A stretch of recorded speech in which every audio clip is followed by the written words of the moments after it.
Rapunzel. There were once a man and a woman who had long in vain wished for a child. At length, the woman hoped that God was about to grant her desire. These people had a little window at the back of their house, from which a splendid garden could be seen, which was full of the most beautiful flowers and herbs.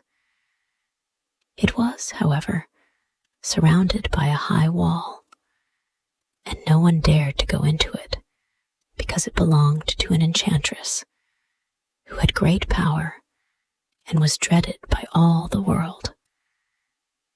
One day the woman was standing by this window and looking down into the garden when she saw a bed which was planted with the most beautiful rampion, Rapunzel, and it looked so fresh and green that she longed for it and had the greatest desire to eat some.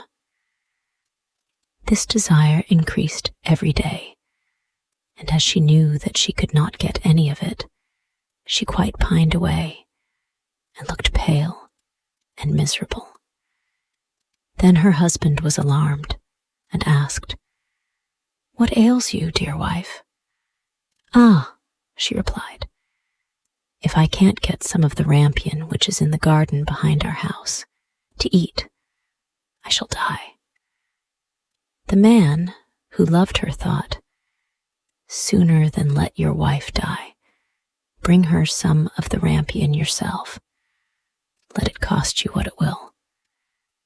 In the twilight of evening, he clambered down over the wall into the garden of the enchantress, hastily clutched a handful of rampion, and took it to his wife.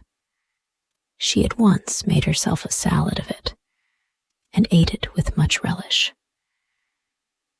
She, however, liked it so much, so very much, that the next day she longed for it 3 times as much as before. If he was to have any rest, her husband must once more descend into the garden. In the gloom of evening, therefore, he let himself down again. But when he had clambered down the wall, he was terribly afraid, for he saw the enchantress standing before him. "How can you dare," said she with angry look, "to descend into my garden and steal my rampion like a thief? You shall suffer for it." "Ah," answered he, "let mercy take the place of justice. I only made up my mind to do it out of necessity. My wife saw your rampion from the window and felt such a longing for it that she would have died if she had not got some to eat." Then the enchantress allowed her anger to be softened and said to him, "If the case be as you say, I will allow you to take away with you as much rampion as you will. Only I make one condition. You must give me the child which your wife will bring into the world. It shall be well treated, and I will care for it like a mother." The man in his terror consented to everything, and when the little one came to them, the enchantress appeared at once, gave the child the name of Rapunzel, and took it away with her. Rapunzel grew into the most beautiful child beneath the sun. When she was 12 years old, the enchantress shut her into a tower, which lay in a forest, and had neither stairs nor door, but quite at the top was a little window. When the enchantress wanted to go in, she placed herself beneath this and cried, "Rapunzel, Rapunzel, let down your hair to me." Rapunzel had magnificent long hair, fine as spun gold, and when she heard the voice of the enchantress, she unfastened her braided tresses, wound them round one of the hooks of the window above, and then the hair fell 20 yards down, and the enchantress climbed up by it. After a year or two, it came to pass that the king's son rode through the forest and went by the tower. Then he heard a song, which was so charming that he stood still and listened. This was Rapunzel, who in her solitude passed her time in letting her sweet voice resound. The king's son wanted to climb up to her and looked for the door of the tower, but none was to be found. He rode home, but the singing had so deeply touched his heart that every day he went out into the forest and listened to it. Once, when he was thus standing behind a tree, he saw that an enchantress came there, and he heard how she cried, "Rapunzel, Rapunzel, let down your hair." Then Rapunzel let down the braids of her hair, and the enchantress climbed up to her. "If that is the ladder by which one mounts, I will for once try my fortune," said he.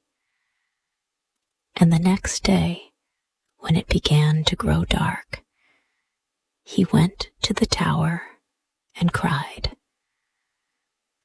"Rapunzel, Rapunzel, let down your hair." Immediately, the hair fell down, and the king's son climbed up.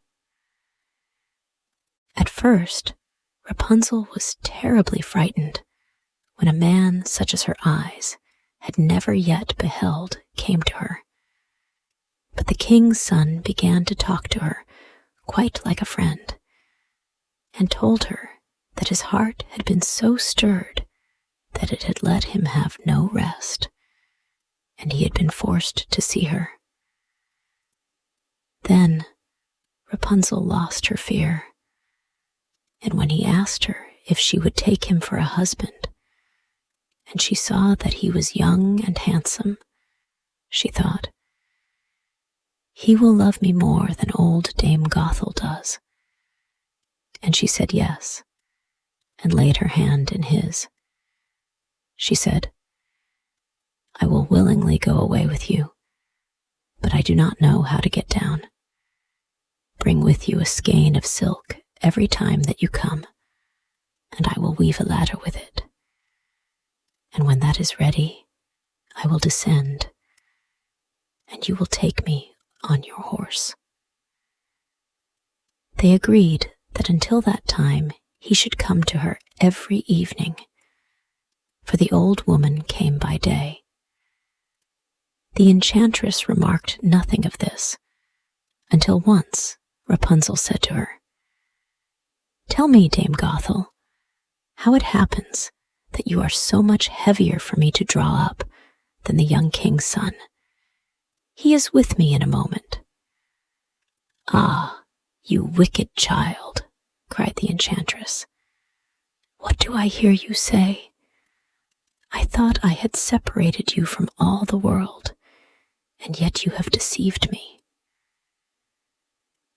In her anger, she clutched Rapunzel's beautiful tresses, wrapped them twice round her left hand, seized a pair of scissors with the right, and snip, snip, they were cut off, and the lovely braids lay on the ground. And she was so pitiless that she took poor Rapunzel into a desert, where she had to live in great grief and misery.